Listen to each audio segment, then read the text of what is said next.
Hi there, this is Janet Gershon-Siegel, and I'm the Lonely Writer. This is serious social media help for the independent author, who is defined as the author who does not yet have an agent. I am a master's degree candidate at Quinnipiac University. This is my capstone project. Today I'm going to be talking about working with a beta reader and why they're different from an editor.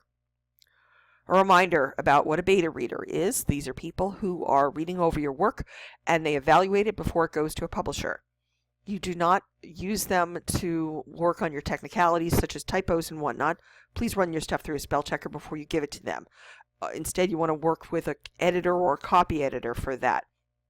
Beta reading, however, is generally free, and the purpose is for them to help you with continuity and with flow. So, for example, if your main character is female and she's 5'2" and she's got a Chihuahua on page 4, then she should still be 5'2" and the owner of a Chihuahua and female on page 204, unless there's some on-page reasons why she's not. So, for example, maybe she's transgender and she successfully transitioned either with or without surgery, or she just no longer identifies as female or male. Maybe the character had a growth spurt, and she's taller, or maybe she had osteoporosis and she's now shrunk a bit, or maybe her legs were amputated. Poor character, sorry. Maybe she gave away the Chihuahua, or the dog ran away.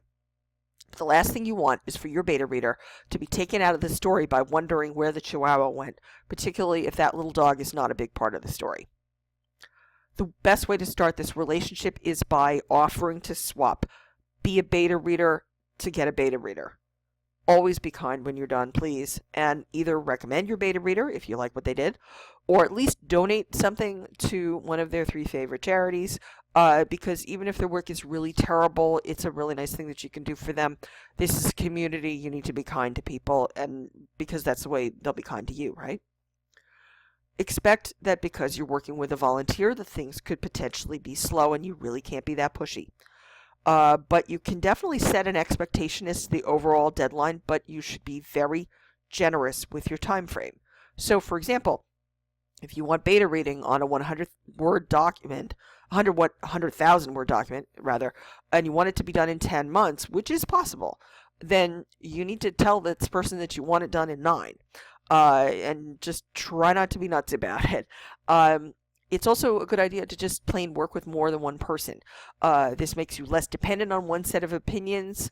It makes you not tapping your toes and waiting around because you're anxious and you haven't heard from somebody. But even more important, if you get people to be reading more of the first third or so of your work, that's going to help you a lot more, because that's more likely to be what you are requested if you, or what you need to send in if you query. A few more practical tips. Use Google Docs in order to avoid version control nightmares. You should create a schedule and a set of expectations, but be flexible and be very generous with the time frame. So if you give somebody 9 months to read 100,000 words, then that's about 39 weeks. And if each chapter averages approximately 1,100 words, then you want your beta reader to be turning things around about 2 to 3 chapters per week, and that will make it in 9 months.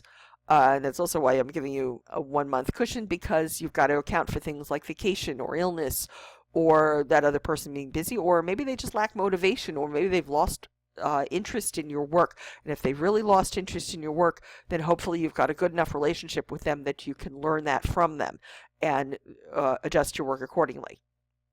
Good beta readers should be in the demographic group of the people who you're trying to reach with your novel. They should like your genre, or at least be willing to read it and give feedback. They are not nasty about how they give you feedback if they don't like something. They're constructive with their criticism, but they're also unafraid to tell you if something is not working. Ask them if your characters and situations are believable. Ask if the transitions work and if the conflicts are plausible. Please have them concentrate on your weaknesses. It doesn't do either of you any good if all they do is praise you, and please always thank them. Finally, this is Janet Gershon-Siegel for The Lonely Writer, because an independent writer never has to be alone. Thank you so much for listening.